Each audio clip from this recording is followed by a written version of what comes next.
Hello hello. Okay, so hello class, कैसे हैं आप लोग? बढ़िया ही होंगे। तो welcome to Rhombus Academy, this is R S Sharma और today we will solve the some question of science hair.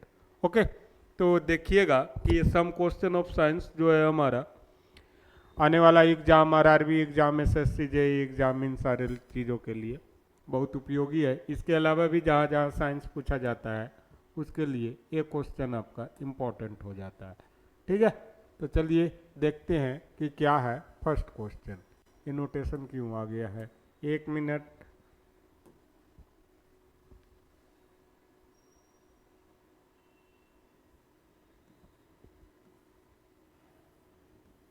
बड़ा आ रहा है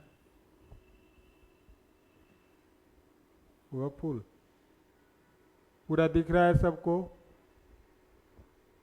ओके, सो यहाँ से चालू करते हैं। पहला क्वेश्चन है the SI unit of measuring work and energy. तो वर्क एंड एनर्जी के लिए क्या होता है? जूल होता है। ठीक है, वर्क एंड एनर्जी का एसआई यूनिट जूल होता है। क्लियर है इतनी बातें? दूसरा क्वेश्चन है when a body is accelerated. क्या हो रहा है? बॉडी एसिलरेटेड, देन वेलोसिटी कुछ भी हो सकता है। तो एसिलरेट हो रहा है और एक क्या हो रहा है? रिटार्ड होता है। तो अगर इंक्रीज करेगा तो एसिलरेट होगा और डिक्रीज करेगा तो क्या होगा? रिटार्ड होगा। तो आंसर क्या हो गया इसका? Option A, increase. क्लियर है इतनी बातें? Option A, increase. Okay, now which of the following is a vector. इसमें से वेक्टर कौन है? तो एक आप लोगों ने इंजीनियरिंग में पढ़ा होगा एरिया वेक्टर, एक यहाँ पर पावर है, एनर्जी है और एक इलेक्ट्रिक करंट है।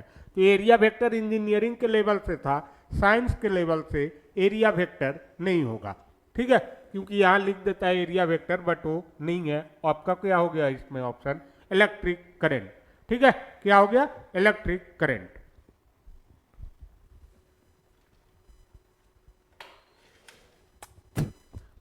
अब आगे देखते हैं कि करंट का आपका which of the following is a vector. तो इलेक्ट्रिक करंट हो गया। नेक्स्ट आपका क्या है? Angle of friction and angle of repose are तो इक्वल टू ईच अदर। ठीक है, proportional to each other, not equal to each other और none of these. Angle of friction and angle of repose are.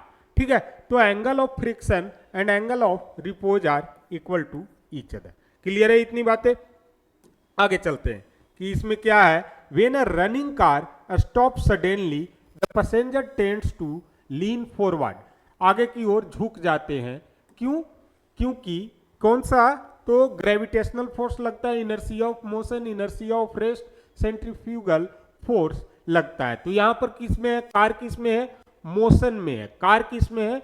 Motion में है। और इसे क्या करने का कोशिश किया जा रहा है? रोकने का कोशिश किया जा रहा है। तो इनर्शिया ऑफ मोशन अप्लाई होगा। क्लियर है? नेक्स्ट है rocket works on the principle of Newton third law. ठीक है, न्यूटन थर्ड लॉ इसका आंसर होगा। 7 है we sleep on a muddy road due to lack of friction, excess of friction. तो lack of friction होगा। ठीक है, मडी रोड पर फ्रिक्शन क्या होता है कि बहुत कम लगता है। ठीक है, सतह चिकनी हो जाती है। ठीक है, नेक्स्ट हम देखते हैं कि the quantity weight is measured in. तो वेट को किस में मेजर करते हैं? न्यूटन है कहीं? अच्छा, ये बात पूछ रहा है इज मेजर्ड बाय, किस सब्सटेंस से वेट को मेजर किया जाता है। तो वेट को किस पे मेजर करते हैं? Beam balance, common balance, wheel balance और स्प्रिंग बैलेंस। एक क्वेश्चन आपको प्रैक्टिकल क्वेश्चन है, तो जल्दी जल्दी बताइए। अब ये तो इजी क्वेश्चन नहीं है। ठीक है, तो कौन सा होगा यहां पर? व्हील बैलेंस से मेजर करते हैं, बीम बैलेंस से मेजर करते हैं, कॉमन बैलेंस से मेजर करते हैं या स्प्रिंग बैलेंस से मेजर करते हैं। तो ये होना चाहिए स्प्रिंग बैलेंस। किससे मेजर करते हैं इसको? Spring balance. ठीक है, नेक्स्ट आपका क्या है? Who indirectly determined the mass of the electron by measuring the charge of electron. Who indirectly determined by what mass of the electron by measuring the charge of electron. तो mass of the electron electron का खोज किसने किया था? तो J Thomson ने। तो answer क्या हो जाएगा? थॉमसन। आंसर इसका क्या हो जाएगा? थॉमसन। क्लियर है इतनी बातें? आंसर क्या हो जाएगा इसका? थॉमसन। कौन कोई जा रहा है? हाँ, एक मिनट। तो इसका आंसर हो जाएगा थॉमसन। नेक्स्ट है which one of the waves have the longest wavelength. इसमें से तो विबगियोर आपको याद ही होगा, आपको विबगियोर याद है, ठीक है। तो सबसे ज्यादा क्या होता है वेवलेंथ किसका होता है?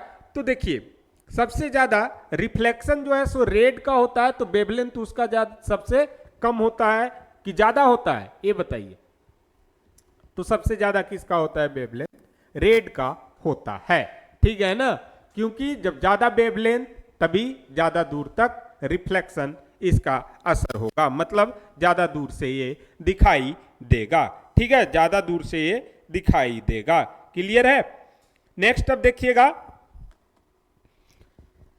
Materials for rain proof coats and tents owe their water proof properties to. Water proof properties material to क्या लिखा है? Materials for rain proof coat. Rain proof coat material पर वाटर प्रूफ प्रॉपर्टी किसके कारण होता है? तो वाटर प्रूफ प्रॉपर्टी किसके कारण होगा? विस्कोसिटी। तो विस्कोसिटी का क्या होता है? वाटर प्रूफ प्रॉपर्टी नहीं होगा, क्योंकि इसमें चिपकना फेविकॉल रहता तो हो जाता है। इलास्टिसिटी मतलब खींचना, रबड़ हो जाता है। स्पेसिफिक ग्रेविटी मतलब नीचे बैठना, तो बचा क्या आपका? सरफेस टेंशन बचा है। क्या बचा है? सरफेस टेंशन बचा है। क्लियर है इतनी बातें? अब अगला क्वेश्चन को देखिएगा,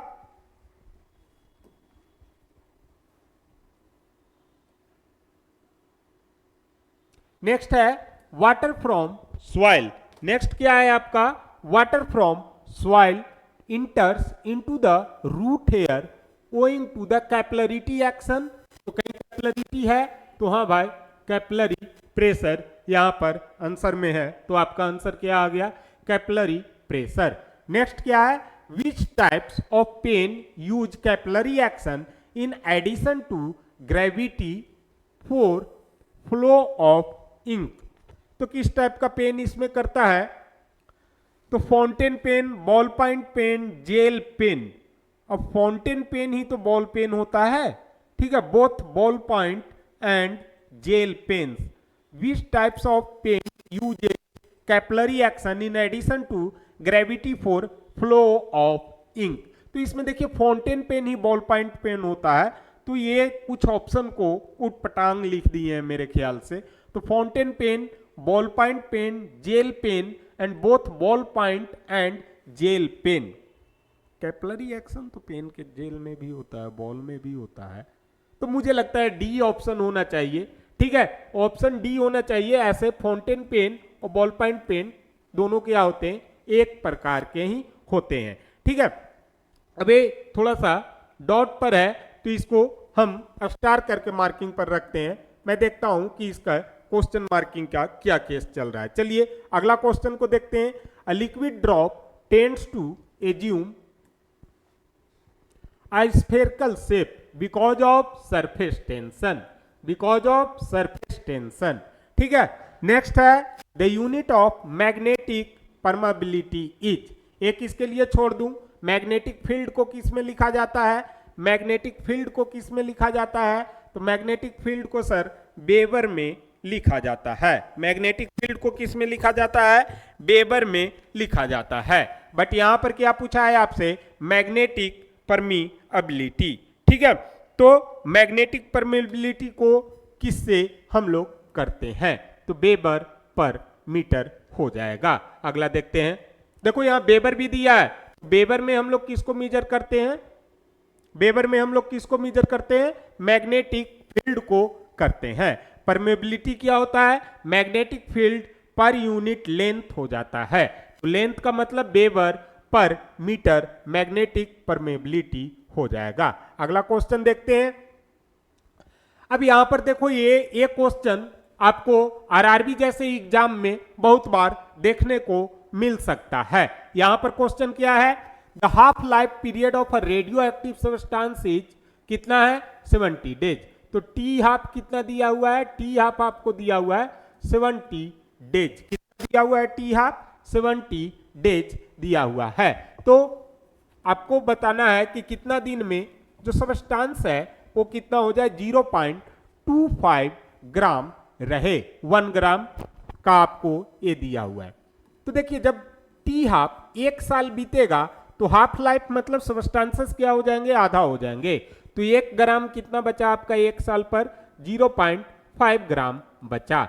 अब 1 साल, अगला 1 साल फिर से बीता तो फिर कितना हो जाएगा, 0.25 ग्राम बीता। तो टोटल आपको कितना ईयर मिल गया यहाँ से, 2 इंटू जितना डेज है तो 2 इंटू 1 के लिए कितना 70, तो 2 के लिए कितना 140।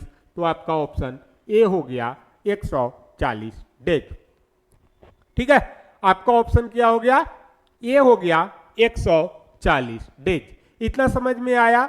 इसका एक और फॉर्मूला होता है कि सर अगर एन निकालना है तो एन नेट इजकल टू क्या होता है, N is equal to N net T to the power minus T by half, कुछ ऐसा, ई का पावर टी नहीं, ई का power minus T by 2। A T of 1/2 क्या है, हाफ लाइफ टाइम पीरियड है। ए टी ऑफ 1/2 कितना है, हाफ लाइफ टाइम पीरियड है।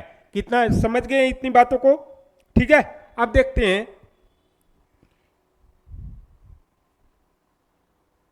अल्फा पार्टिकल का क्वेश्चन है। Alpha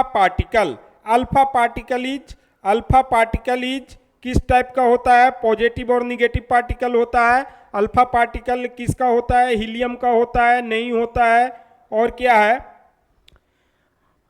hydrogen, helium, lithium.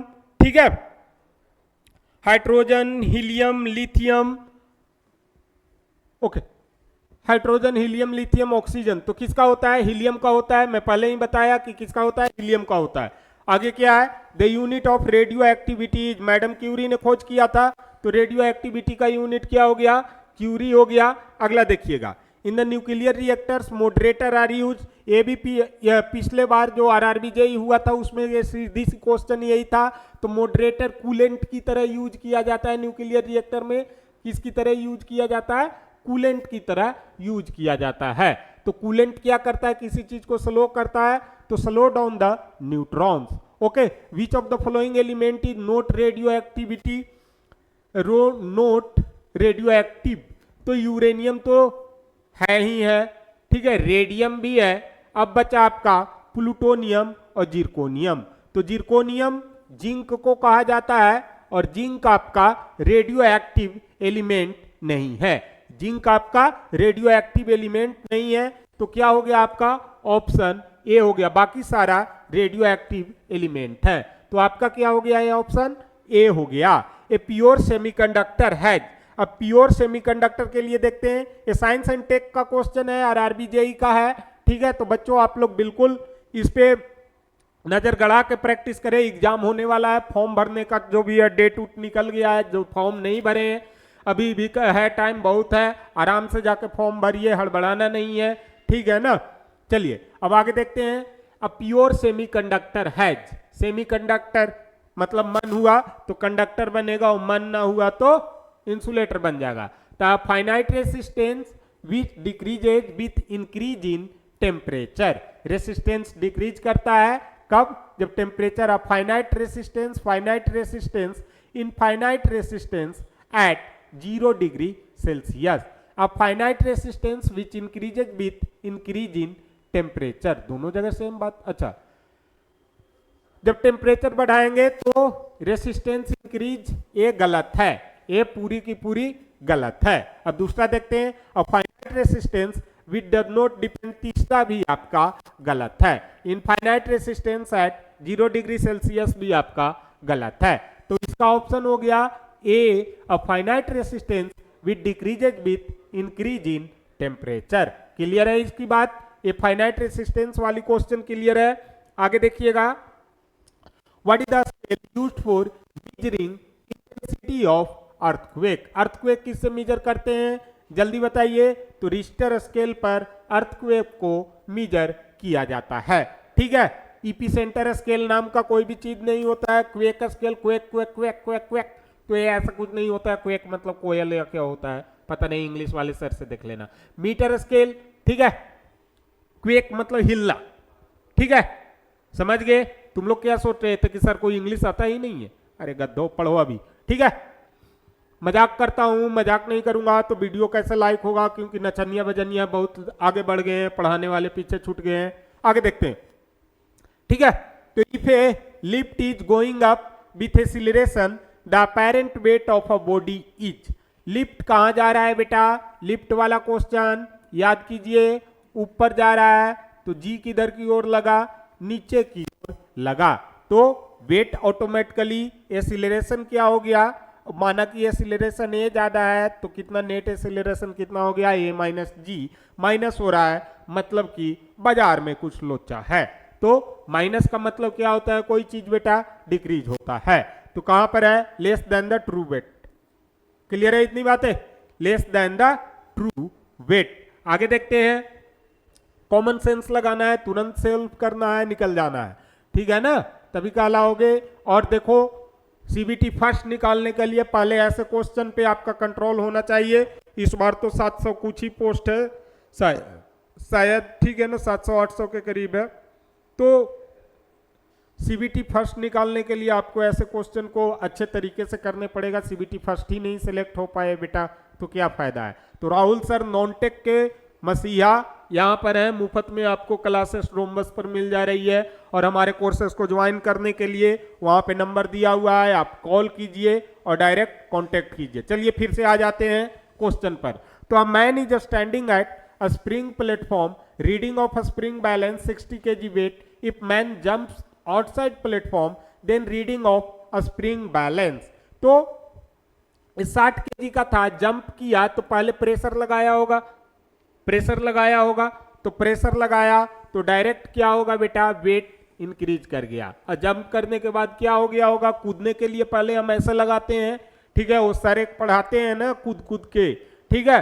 तो पहले प्रेशर नीचे की ओर लगाते हैं, नीचे की ओर लगाते हैं, मतलब कि क्या कहना चाहता है कि प्रेशर नीचे की ओर लगा, मशीन पे लगेगा तो पहले क्या होगा? बढ़ जाएगा, और जैसे ही छोड़ दिया तो क्या हो जाएगा? घट जाएगा। तो first increase then decrease to 0। तो reading of a spring balance is what? First increase then decrease to 0। Next है फ़ारेनहाइट एंड सेंटीग्रेड स्केल्स। तो फ़ारेनहाइट 0 डिग्री सेल्सियस पर 273 केल्विन, तो 273 को पहले हटाइए।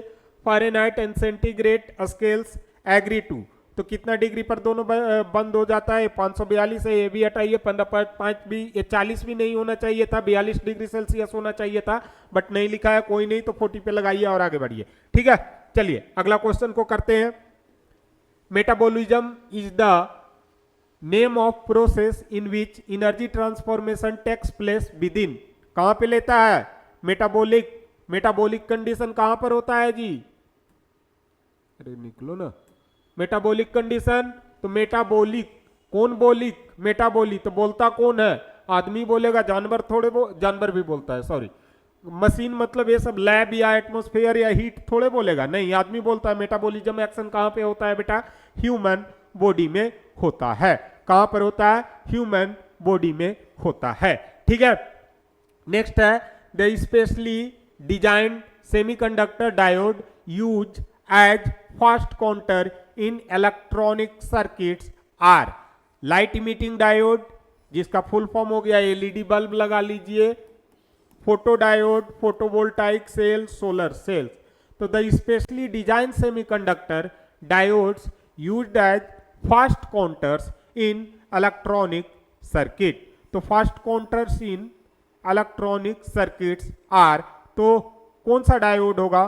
Photovoltaic cell, electronic circuits are, तो ये होगा ही नहीं, फोटोवोल्टाइक सेल है, डायोड तो है ही नहीं, तो हटाइए इसको, सोलर सेल को भी हटाइए, सेल का मतलब होता है बैटरी, दोनों के दोनों को हटाइए, बचा 2 गो, फोटो डायोड और light emitting diode. Light emitting diode LED आपको पता ही है, तो ये होगा नहीं, क्योंकि लाइट इमिट कर सकता है, स्पीड नहीं कर सकता। और फोटो डायोड का मतलब फोटोन, जिससे लाइट बना हुआ है, उससे चलता है। तो फोटोन पार्टिकल, इसीलिए टाटा का एक मेरे ख्याल से पहले वो आता था ना, नेट देने के लिए सिम लगाइए और नेट, उसको क्या तो बोलते थे, ठीक है, वो टाटा फोटोन वाला।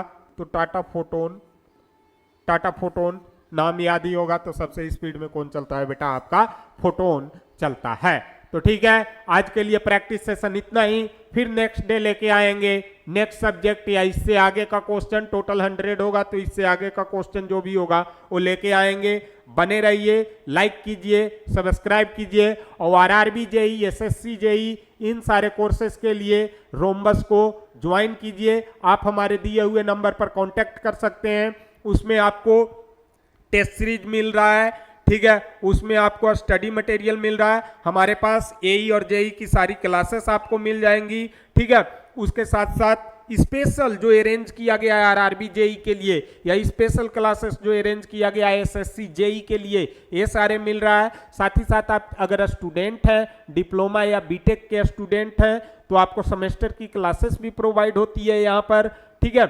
और बेसिकली अभी एक ऑफर उसमें चल रहा है कि फर्स्ट 50 बच्चों के लिए 50% ऑफ है, फीस पर 50% ऑफ फर्स्ट 50 बच्चों के लिए।